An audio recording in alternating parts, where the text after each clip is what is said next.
নবাব ফয়জুন্নেসা স্মৃতি বিজড়িত বাড়িটিকে জাদুঘরে রূপান্তরের মাধ্যমে এলজিআরডি মন্ত্রী মোহাম্মদ তাজুল ইসলামও ইতিহাস হয়ে থাকবেন।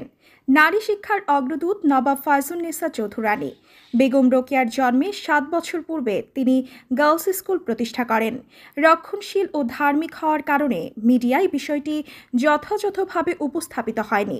নবাব ফয়জুন্নেসার জীবন ও জনহিতকর কর্ম নিয়ে এক সেমিনারে 5 জুন 2024 জাতীয় জাদুঘরের কবি সুফিয়া কামাল মিলনায়তনে বক্তারা এই অভিমত ব্যক্ত করেন। বাংলাদেশ জাতীয় জাদুঘরের সচিব গাজী মোহাম্মদ ওয়ালিউল হকের সভাপতিত্বে অনুষ্ঠানে প্রধান অতিথি ছিলেন বাংলাদেশ জাতীয় জাদুঘরের মহাপরিচালক মোহাম্মদ কামরুজ্জামান। বিশেষ অতিথি হিসেবে ছিলেন নবাব ফয়জুন্নেসা ওয়াকফ এস্টেটের মোতাওয়াল্লি সৈয়দ মাসুদুল হক। নবাব ফয়জুন্নেসা চৌধুরানীর জীবন ও জনহিতকর কর্ম নিয়ে মূল প্রবন্ধ উপস্থাপন করেন বিশিষ্ট লেখক সাহিত্যিক কবি কামরুজ্জামান ভূঁইয়া। প্রবন্ধের ওপর আলোচনা করেন বিশিষ্ট লেখক গবেষক ডক্টর এস.এম. ইলিয়াস এবং নবাব ফয়জুন্নেসা জমিদার বাড়ি জাদুঘরের সমন্বয়ক বিশিষ্ট সাংবাদিক এম.এস. দোহা। স্বাগত বক্তব্য রাখেন জাতীয় জাদুঘরের কিপার মোহাম্মদ মনিরুল হক। অনুষ্ঠানটি সঞ্চালনা করেন জাতীয় জাদুঘরের উপকিপার সাইদ শামসুল করিম। আলোচনায় বক্তারা লাকসাম পশ্চিমগাঁওয়ে নবাব ফয়জুন্নেসা জমিদার বাড়ি জাদুঘর প্রতিষ্ঠায় অগ্রণী ভূমিকা পালনের জন্য স্থানীয় সরকার, পল্লী উন্নয়ন ও সমবায় মন্ত্রী মোহাম্মদ তাজুল ইসলামকে আন্তরিক ধন্যবাদ জানান।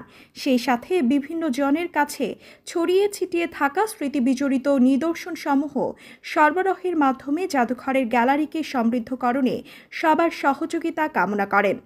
ভিতরে ইতিমধ্যেই কিন্তু আমাদের পাকা রাস্তা, গার্ডেন, পিছনে যাওয়ার রেস্ট হাউস পর্যন্ত যাওয়ার পাকা রাস্তা করে দিয়েছেন তার পৌরসভার মেয়রের মাধ্যমে। এই জমিদার বাড়ির পিছনে যে পুকুরটি আছেন সেটি খনন করে এটা ওয়াকওয়ে করার ব্যবস্থা নিয়েছেন। যারা ভালো কাজ করছেন সেটাই বলবো।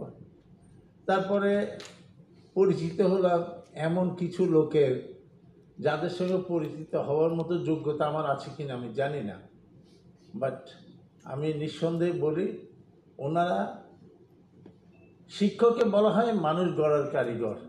আমি আজকে বলবো নবাব ফয়জুন্নেসাকে নতুন করে গড়ার যে শপথ নিয়েছে এই জাদুঘর, বাংলাদেশ জাতীয় জাদুঘর, সেটা এক কারিগরেরই কাজ। উল্লেখ্য, অনুষ্ঠানের আগে মোতাওয়াল্লি সৈয়দ মাসুদুল হক নবাব ফয়জুন্নেসার একটি দেওয়াল ঘড়ি সহ আরও একটি মূল্যবান নিদর্শন হস্তান্তর করেন।